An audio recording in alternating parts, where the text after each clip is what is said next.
What's up, family? I hope everyone is doing okay out there and in good spirits and in good health. Thanks for joining us for another episode of Mediazewtv. And today's episode centers around race, inequality, and its equivalence to slavery. There's a slavery that's synonymous with black people. Then there's the modern day slavery that the government is presently perpetrating on the working class on behalf of the 1% to screw the 99% of us. Racism still exists, but the specter of class warfare has never been more apparent, as we see attempts at the present government administration on trying to steal our health care and Social Security from people that have worked their whole lives for it. The first speaker is a man named R. Taylor, and what he was saying sent chills up my spine. Then we have Bernie Sanders making a plea to everyday Americans to stand up and fight. Before we get into it, can you please go ahead and hit that like, share, and subscribe button? And thanks again for your support. Problem of slavery. It didn't end in the 1860s. It's a social malady that's with us today, and it's increasing in its scope and virulence. The desire to enslave our fellow man is unfortunately intrinsic to the human character. It has been with us since the beginning of time, on every continent and in virtually every culture, from ancient Egypt to Babylon to Greece and Rome, Africa, Asia, Europe, and the United States. Germany and Japan openly practiced widespread slavery only 50 years ago, and the Soviet Union until less than a decade ago. China even today. It's a disease of our human nature, and yet people are under the impression that it no longer exists. I say to you that in a subtle form it exists in America today, and it's becoming less subtle and more manifest. Madison Avenue has just cleaned it up a little bit, dressed it up in new words. The slave master is now Big Brother, someone to protect you, someone to confide in. But it's all the same. He owns your life. Now, this may sound far-fetched, but I think I can prove it. When the IRS allows you a tax deduction, they and their congressional collaborators and the media call it a tax subsidy. In other words, they designate it as a gift to you, a subsidy. The only way they could conceive this terminology is by presupposing that they, i.e. the government, own all the money. Their view is that they're entitled to it all. That which they allow you to keep is their compassionate and generous gift to you. How can this be? You create the money by your efforts, your sacrifice, your creativity, your risk-taking. So how can it belong to them? It's very simple. They own you. They own everything you produce, your money, your house, your thoughts and ideas, your children.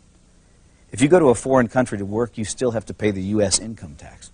You could dig a hole in the middle of Siberia and they'd be entitled to a cut of your wages because in their minds, under their law, they own you. They create arcane and esoteric laws to criminalize you. You may try, but you can't obey them. You can't even understand them without a lot of professional help. You have to run around slavishly collecting little pieces of paper, receipts, 7 years of detailed financial records because you might be called on to give an account of yourself to the big boss man. And if you've made a mistake, he can take everything you have. He loves it that way. That's total power over you, slavery. I don't remember when we, the people, signed over ownership of ourselves. It just gradually happened by them taking more and more of our freedom. But here's the worst part. It's really only just begun. In this modern age, the information age, getting your money is not enough, even though money, don't let anyone deceive you, is the material source of your freedom. Now, however, they want your mind. If you deviate in your thinking, if you commit one of the 10,000 taboos, and they perceive your actions as a threat, they'll come out and kill you. It was the thought police who killed the children at Waco and Ruby Ridge. Neither David Koresh nor Randy Weaver, whatever things might be said about them, had ever mugged anyone, robbed a 7-Eleven, or committed forcible rape or murder. But they did have unorthodox views, and therefore it was necessary to round them up and deal with them. Whatever their crimes were, they could have been arrested and tried openly in a court of law. But that was not the aim of certain factions in the government. These statists wanted a massive demonstration of force to show who was boss. The penalty for resisting is death.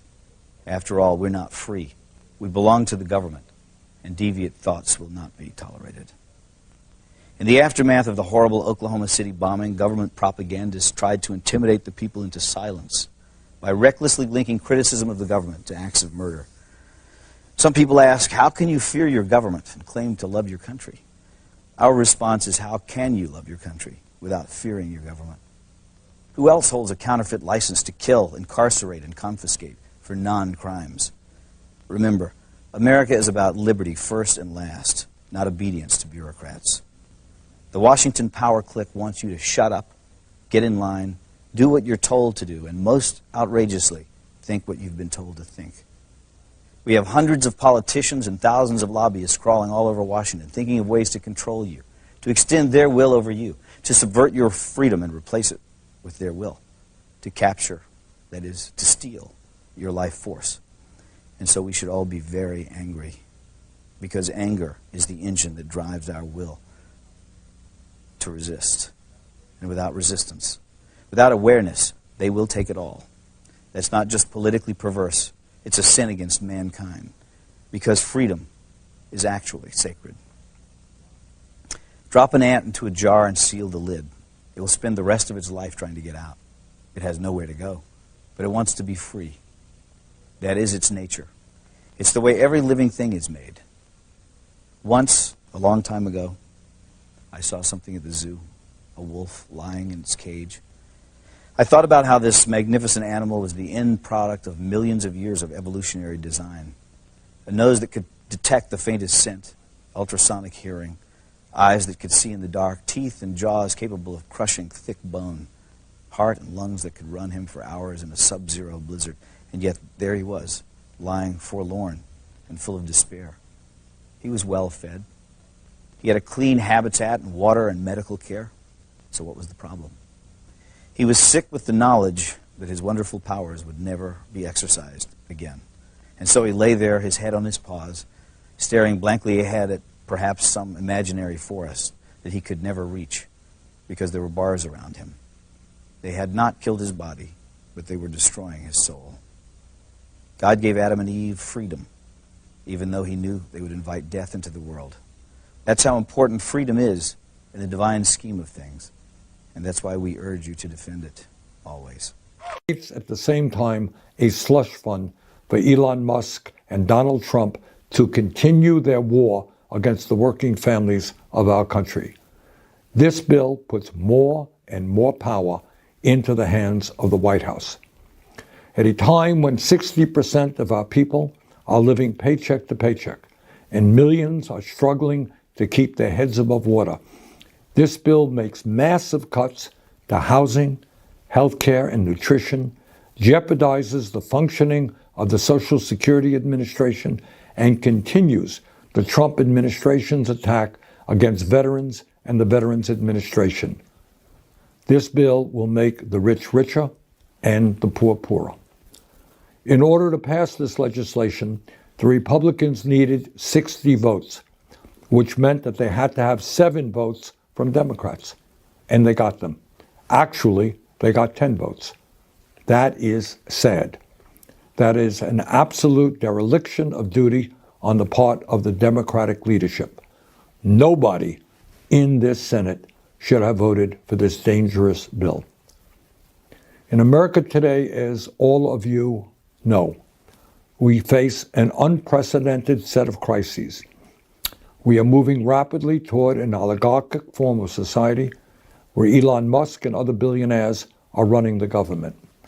We are moving rapidly toward authoritarianism, where Trump is ignoring the Constitution and the separation of powers. We are moving rapidly toward a massive Republican bill, a reconciliation bill, that will cut Medicaid and other programs desperately needed by working families in order to provide the 1% with over $1 trillion in tax breaks. And in the midst of all of that, climate change, the existential threat to our planet, is completely ignored by the Republican leadership. So, where do we go from here? As you've heard me say many times, the economic and political crises facing our country will not be solved here in Washington, D.C. The system is just too corrupt. As a result of Citizens United, billionaires are able to spend unlimited sums of money buying and selling politicians, and that is what they do. Further, on any given day, thousands of corporate lobbyists roam the halls of Congress doing the bidding of their corporate masters. If there has ever been a time in the modern history of our country where ordinary people at the grassroots level have got to stand up and fight back, now is that time. Now is the time to reclaim our democracy. Now is the time to demand that we have an economy that works for all of us and not just the billionaire class. Now is the time for each and every one of us, as proud Americans, to get involved in the political process in any and every way that we can. Because here is the simple truth. The vast majority of the American people, Democrats, Republicans, and independents, do not want to see us maintain a corrupt campaign finance system which allows billionaires to buy elections. The vast majority of Americans, Democrats, Republicans, and independents, do not want to see Congress give tax breaks to billionaires and cut programs that low-income and working families need. The vast majority of Americans, Democrats, Republicans, and independents, do not want to see a handful of billionaires running our government. The vast majority of Americans, Democrats, Republicans, and independents, do not want to see us lose our democracy and move toward authoritarianism. The truth is, we can stop all of that. We can create a government that works for all of us and not just the few. But as evidenced today, it ain't going to happen here in Washington. It's going to happen out in your community, and in your community, and in your community. We are the majority. They are the 1%. The vast majority of the people are with us. They have the billionaires. Let us go forward together. Let us create the kind of nation you and I know that we can become. Thank you very much. Now, the first speaker, Mr. Taylor, had some chilling words that were followed by Mr. Bernie Sanders, who echoed that sentiment. The main thing we need to realize is the obvious and concerted effort by our present government to cater to the 1%, further widening the gap between the rich and the poor. The system, what we normally refer to as slavery, still exists, but in a modern day form of economic oppression and exploitation. The elites have always used control mechanisms to ensure that the majority of wealth remains in the hands of a few, while the middle class is kept in bondage and struggling day to day just to make ends meet. Slavery, in a sense, never truly ended, yet it has morphed into an economic form where it still serves the same purpose. It mostly boils down to people not caring about those less fortunate, but hide behind the Bible and Christianity. Yet the middle class continues to vote for the hypocrisy, and the cycle continues to spin. The present cycle we're seeing now is the greedy elites joining hands with the lobbyists, greedy politicians, and the corporations. But thank you kindly for watching the video, and tune in for more updates. And if you haven't done so already, hit that like, share, and subscribe button. And remember, put God first, stay engaged, and stay informed. Peace.